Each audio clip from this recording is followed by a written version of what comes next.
Assalamualaikum warahmatullahi wabarakatuh. Perkenalkan, nama saya Devi Arinadila dengan NIM 4012302441. Di sini saya akan menjelaskan mengenai Vector Error Correction Model atau VECM. VECM adalah pengembangan dari VAR model di mana terdapat kointegrasi dalam variabel dengan istilah koreksi kesalahan dimasukkan ke dalam model. Kapan harus menggunakan VECM? Yaitu ketika data berupa runtun waktu atau time series akan tetapi mempunyai hubungan kointegrasi antar variabelnya. Lalu tujuan utama VECM yaitu menganalisa kausalitas jangka panjang dan jangka pendek. Menganalisa kausalitas jangka panjang melalui persamaan kointegrasi pada hasil tes VECM. Kemudian analisa kausalitas jangka pendek menggunakan uji weight statistik dari persamaan variabel pada hasil tes VECM. Lalu asumsi yang harus dipenuhi yaitu semua variabel harus bersifat stasioner pada tingkatan yang sama, yaitu flash difference atau diferensiasi pertama. Di sini saya akan menggunakan contoh kasus. Semisal kita ingin mengestimasi model VAR hubungan antara penerimaan pemerintah, pengeluaran pemerintah, dan output nasional periode tahun 1970 sampai dengan 2003. Jenis datanya yaitu time series. Kemudian di sini ada 3 variabel. Ada variabel GREV, variabel GEXP, dan variabel GDP. Lalu untuk tahapan analisisnya yaitu yang pertama ada pengujian stasionaritas, yang kedua ada penentuan order optimum, yang ketiga ada pengujian stabilitas VAR, yang keempat ada pengujian kointegrasi dengan Johansen Cointegration Test, yang kelima ada estimasi modal VECM, yang keenam ada impulse response, dan yang ketujuh ada variabel decomposition, dan yang terakhir ada uji kausalitas. Selanjutnya kita akan melakukan praktek. Yang pertama kita akan melakukan transformasi data menggunakan logaritma untuk menurunkan dimensi. Kita copy terlebih dahulu.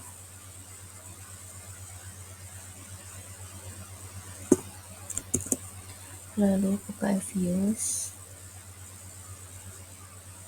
Pilih create a new Evious log file. Start date-nya 1970. End date-nya 2003. Lalu OK. Kemudian klik Void. Empathy group. Lalu kita paste. Kemudian kita close. Kita klik Void. Generate series.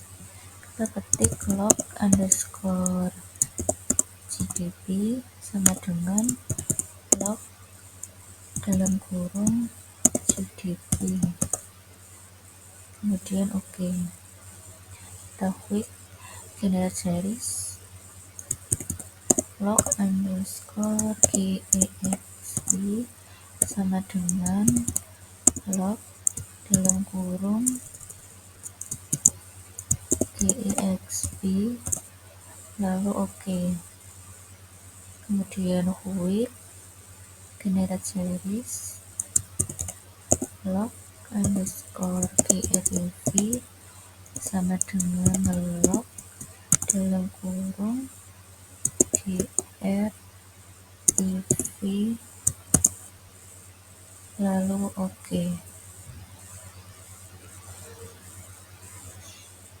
Nah, selanjutnya kita lanjut ke uji statistik deskriptif. Kita klik log GDP, kontrol, log GEXP, log GRV, klik kanan, open, test group, kemudian view, descriptive stat, lalu comment sample, kita freeze, name, underscore 1 underscore descriptive, lalu OK. Kemudian ini kita close, kita lanjut ke uji stasionaritas. Kita klik 2 kali log GDP, kemudian view, unit root test, standard unit root test, test for unit root in, kita pilih level, kemudian include in test equation, kita pilih trend and intercept, lalu OK. Kemudian freeze name underscore 2 underscore sgdp underscore 0, lalu OK. Untuk analisnya kita lihat dari nol hipotesis, H0-nya log GDP tidak stasioner pada tingkat level, H1-nya log GDP stasioner pada tingkat level. Di sini nilai probability-nya sebesar 0,965, lebih dari 0,05 maka gagal tolak HO, dan disimpulkan log GDP tidak stasioner pada tingkat level, sehingga dilanjutkan uji stasionaritas pada tingkat phase difference. Kita klik view, unit root test, standard unit root test, kita pilih phase difference, lalu OK.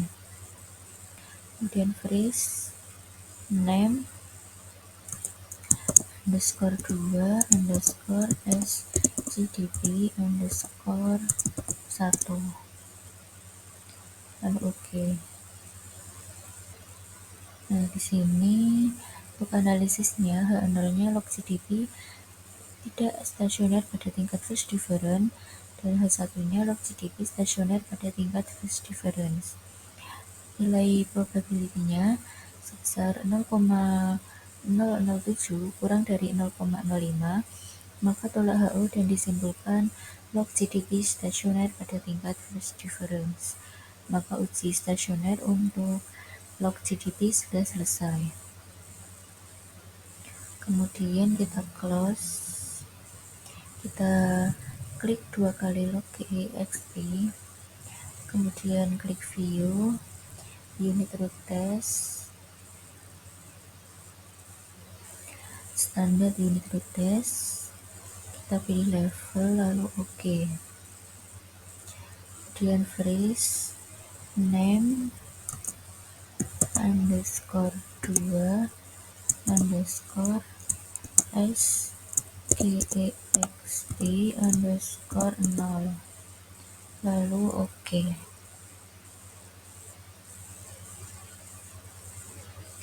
Nah, untuk analisisnya di sini H0-nya log EXP tidak stasioner pada tingkat level, H1-nya log EXP stasioner pada tingkat level. Nilai probability-nya 0,474, lebih dari 0,05 maka gagal tolak HO dan disimpulkan log EXP tidak stasioner pada tingkat level. Maka dilanjutkan uji stasionaritas pada tingkat phase difference. Kita klik view, unit root test, standard unit root test, kita pilih phase difference, lalu OK. Kita freeze name underscore 2 underscore sgexp underscore 1, lalu OK. Untuk analisisnya yaitu H0-nya log EXP tidak stasioner pada tingkat phase difference, H1-nya log EXP stasioner pada tingkat phase difference. Nilai probability-nya 0,00 kurang dari 0,05 maka tolak HO dan disimpulkan log EXP stasioner pada tingkat phase difference. Maka uji stasionaritas untuk log EXP sudah selesai. Ini kita close, lalu kita klik 2 kali log GREV, kemudian klik view, unit root test, standard unit root test, kita pilih level, lalu OK. Kemudian freeze name underscore 2 skrif underscore 0, lalu oke.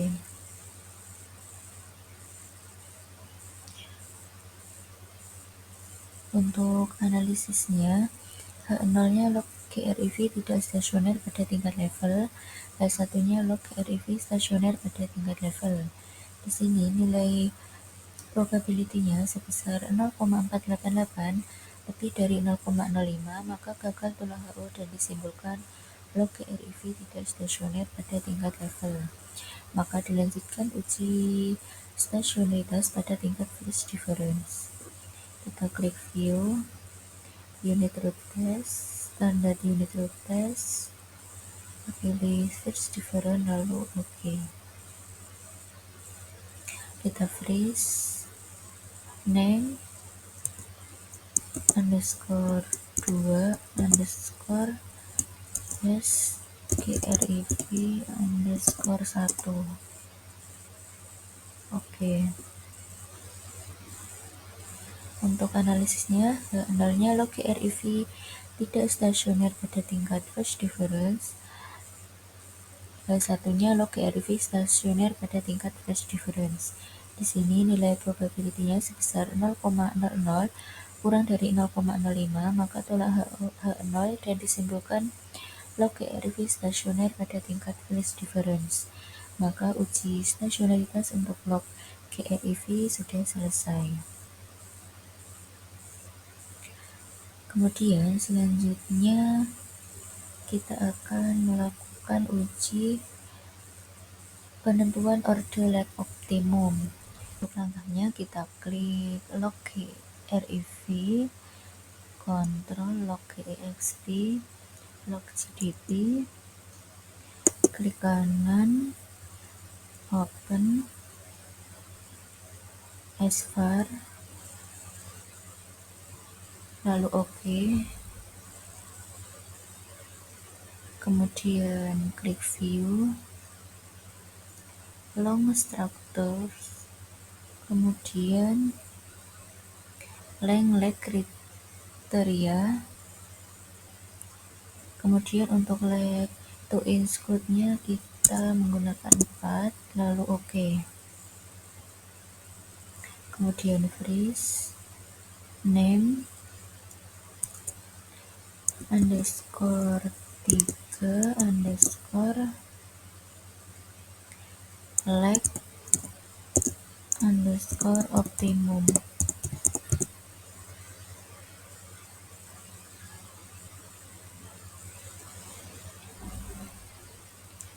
Nah, untuk analisisnya dilihat dari tanda bintang pada angka yang mengindikasikan bahwa order lag tersebut terpilih berdasarkan kriteria yang ada. Nah, di sini yang ada tanda bintangnya ini adalah lag 1, maka lag 1 untuk semua kriteria yang ada. Langkah selanjutnya kita akan melakukan uji stabilitas VAR. Kita klik estimate, kemudian untuk lag interval for endogenous kita ini 12 kita ubah menjadi 1 spasi 1, lalu oke.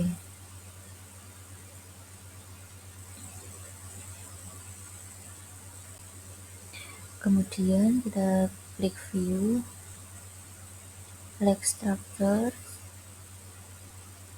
kemudian root table, kemudian freeze, name underscore 4 underscore stabilitas underscore var, lalu oke.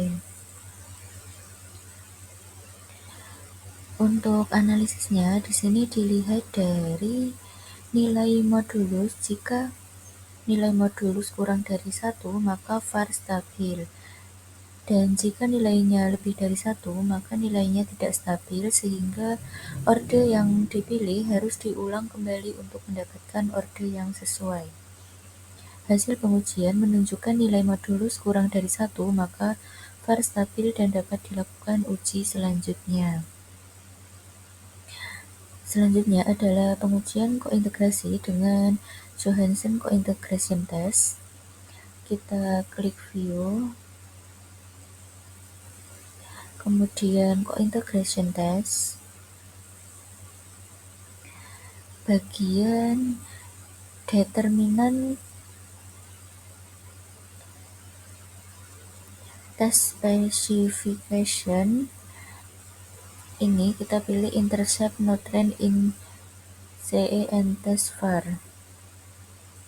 Lalu kita oke. Kemudian freeze, name, _5_ kointegrasi. Kemudian oke. Untuk analisisnya, H0-nya tidak terdapat kointegrasi pada model, H1-nya terdapat kointegrasi pada model. Di sini nilai probability-nya sebesar 0,016 kurang dari 0,05, maka tolak H0 dan disimpulkan terdapat kointegrasi pada model. Kemudian untuk hipotesis 2-nya, H1, H0-nya terdapat 1 kointegrasi pada model, H1-nya terdapat lebih dari 1 kointegrasi pada model. Dan nilai probability-nya sebesar 0,117 lebih dari 0,05, maka gagal tolak H0 dan disimpulkan terdapat 1 kointegrasi pada model. Jadi hasil kointegrasinya ada 1. Selanjutnya kita akan melakukan uji selanjutnya, yaitu estimasi model VECM. Ini kita klik estimate, kemudian var tipenya kita pilih vector error correction, kemudian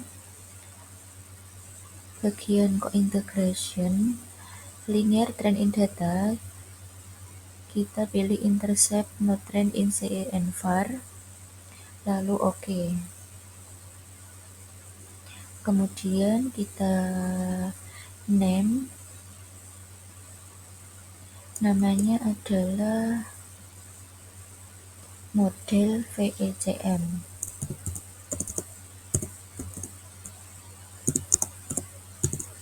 Lalu oke. Kemudian kita freeze, name _6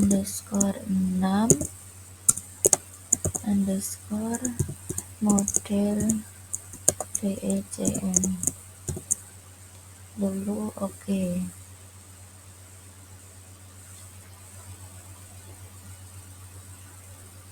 Kemudian untuk model substitusinya kita klik view, lalu pilih representation,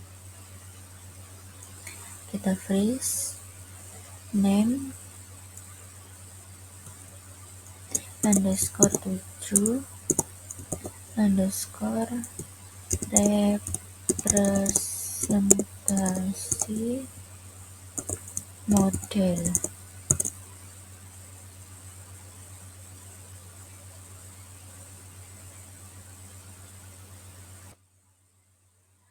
Baik, selanjutnya adalah uji T.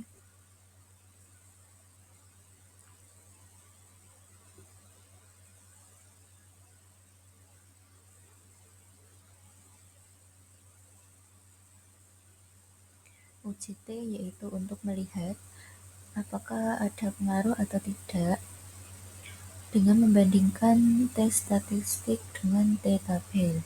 Di sini T tabelnya adalah 2,052. Jika nilai T hitung lebih dari T tabel, maka berpengaruh signifikan.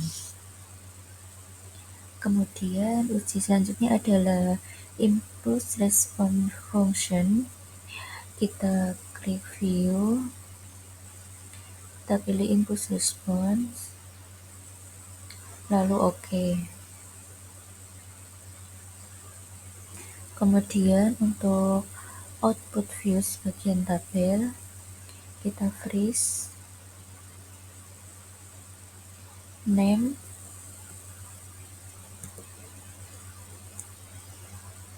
underscore 8 underscore IRF underscore tabel, kemudian OK.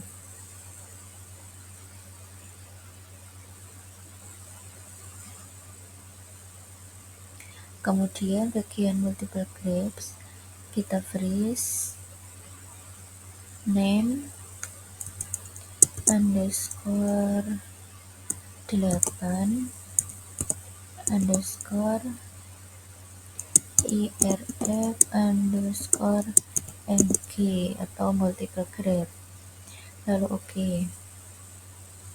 Kemudian untuk combined graph, kita freeze, name, underscore 8 underscore IRF underscore CG atau combined graph, kemudian OK.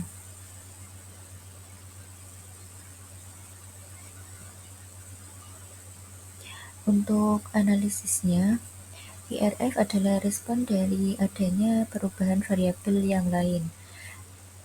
Di sini untuk respon log GRIV atau pendapatan pemerintah terhadap dirinya sendiri terlihat naik tinggi di periode awal sekitar 0,12 lalu menurun perlahan ke 0. Artinya jika pendapatan pemerintah naik tiba-tiba, efeknya akan bertahan beberapa periode tapi makin lama makin kecil. Kemudian terhadap log GEXP atau pengeluaran, respon positif pengeluaran meningkat setelah ada kenaikan pendapatan, laju stabil, artinya ketika penerimaan naik, pemerintah cenderung menaikkan pengeluaran.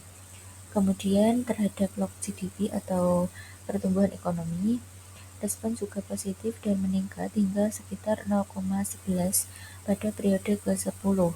Artinya kenaikan pendapatan pemerintah berdampak positif terhadap pertumbuhan ekonomi dalam jangka menengah sampai panjang. Kemudian yang kedua, respon log GEXP atau pengeluaran pemerintah. Terhadap log GRIV, responnya positif tetapi menurun perlahan. Artinya kenaikan pendapatan pemerintah mendorong peningkatan belanja, tapi efeknya makin kecil dari waktu ke waktu. Kemudian terhadap dirinya sendiri, respon tinggi di awal dan stabil, artinya jika pengeluaran naik, efeknya bertahan cukup lama pada periode berikutnya. Lalu terhadap log GDP, positif makin lama makin kuat, sekitar 0,1 pada periode 10, artinya belanja pemerintah memberikan dorongan positif terhadap pertumbuhan ekonomi.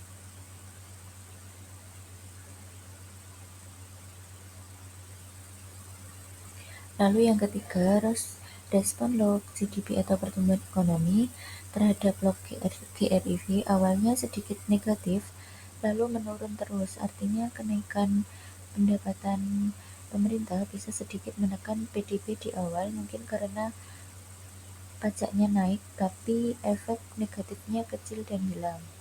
Kemudian terhadap log GXP, awalnya negatif kecil, tapi kemudian positif meningkat hingga periode 10. Artinya belanja pemerintah baru memberikan efek positif pada PDB setelah beberapa periode. Selanjutnya adalah uji varian decomposition. Kita klik view, Kita pilih varian decomposition, lalu oke. Nah, di sini di bagian tabel kita freeze dulu. Freeze name underscore 9 underscore vd underscore tabel, lalu oke. Kemudian bagian multiple grade kita freeze name underscore 9 underscore vd underscore mg, lalu oke. Kemudian bagian combinate grade kita freeze name underscore 9 underscore vd underscore cg, oke. Lalu yang terakhir stacked grade kita freeze name underscore 9 underscore vd underscore sg, lalu oke. Untuk analisisnya, yang pertama yaitu varian decomposition of log GREV atau pendapatan pemerintah. Pada awalnya periode 1, perubahan pendapatan pemerintah sepenuhnya dijelaskan oleh dirinya sendiri atau sebanyak 100%. Kemudian mulai periode kedua, pengaruh pengeluaran pemerintah atau log GEXP meningkat pesat hingga mendominasi pada periode selanjutnya menjadi 46,54% pada periode ke-10.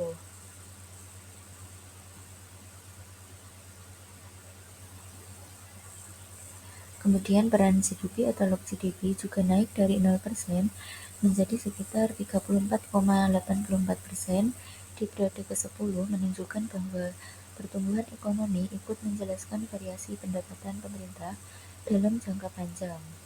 Kesimpulannya adalah pendapatan pemerintah dalam jangka pendek lebih dipengaruhi oleh faktor internal, tetapi dalam jangka panjang makin banyak dipengaruhi oleh pengeluaran pemerintah dan pertumbuhan ekonomi. Lalu yang kedua adalah analisis dari varian decomposition of log GEXP atau pengeluaran pemerintah.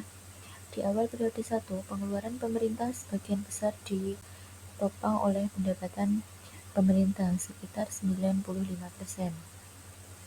Seiring berjalannya waktu, ternyata pengeluaran pemerintah ini akan ditopang juga oleh pertumbuhan ekonomi dan sedikit dari pendapatan pemerintah. PDB juga semakin berperan, artinya pertumbuhan ekonomi juga akan memengaruhi kebijakan pengeluaran pemerintah dalam jangka panjang. Kesimpulannya adalah dalam jangka pendek, pengeluaran pemerintah ditentukan oleh pendapatan, tetapi dalam jangka panjang dipengaruhi juga oleh aktivitas ekonomi atau PDB dan kebijakan belanja itu sendiri. Kemudian yang ketiga, varian decomposition of log GDP atau PDB. Hampir seluruh variasi PDB dari periode 1 sampai 10 itu ditopang oleh PDB itu sendiri. Hal tersebut menunjukkan bahwa PDB sangat stabil dan bergantung pada nilai masa lalunya. Pendapatan pemerintah atau log GREV memberikan kontribusi kecil yang menunjukkan adanya sedikit efek fiskal melalui penerimaan. Pengeluaran pemerintah atau log GEXP hanya memberi kontribusi sangat kecil, yang artinya efek langsung belanja terhadap PDB relatif kecil dalam model ini. Kesimpulannya adalah PDB atau pertumbuhan ekonomi dalam model ini lebih dipengaruhi oleh faktor internalnya sendiri dibandingkan faktor fiskal atau pendapatan dan pengeluaran. Namun, pendapatan pemerintah masih memiliki efek kecil dan positif terhadap pergerakan jangka panjang PDB. Lalu selanjutnya adalah uji kausalitas. Kita close dulu. Kemudian kita klik kontrol log GREV, log GEXP, dan log GDP,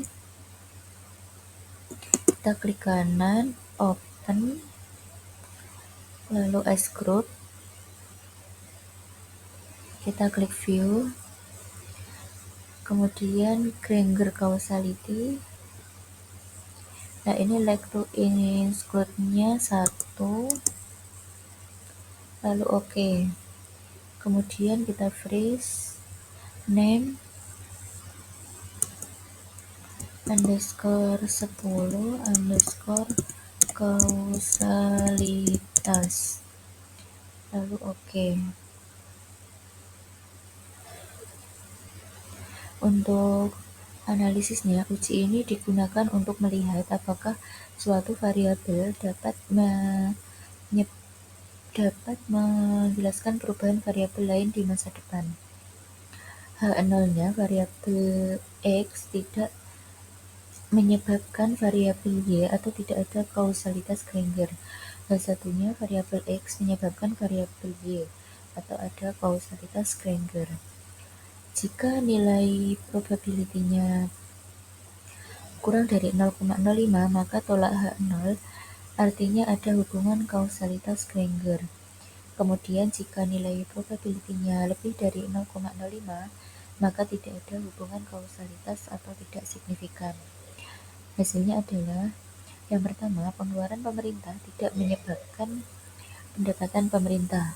Kemudian yang kedua, pendapatan pemerintah tidak menyebabkan pengeluaran pemerintah. Yang ketiga, pertumbuhan ekonomi menyebabkan pendapatan pemerintah. Yang keempat, pendapatan pemerintah tidak menyebabkan pertumbuhan ekonomi. Yang kelima, pertumbuhan ekonomi tidak menyebabkan pengeluaran pemerintah. Dan yang keenam, pengeluaran pemerintah tidak menyebabkan pertumbuhan ekonomi.